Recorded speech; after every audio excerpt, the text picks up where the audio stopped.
పలికినట్లుగా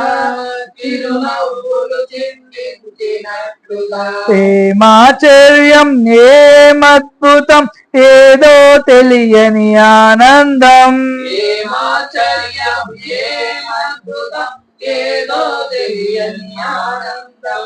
ఎవరో పిలిచినట్లుంది తనువే తూలినట్లుంది ఎవరు పిలిచినట్లుంది తనువే తూలినట్లుంది 5.5 అడుగుల ఆ సాయి మూర్తిని ఏకదీక్షగా చూచినప్పుడు 5.5 అడుగుల సాయి మూర్తిని ఏకదీక్షగా చూసినప్పుడు కనురెప్పలనే ఆర్పినట్లుగా పెదములనే కదిలించినట్లుగా కనురెప్పలని ఆపినట్లుగా పెదవులని కదిలించినట్లుగా ప్రేమాచర్యం ఏమద్భుతం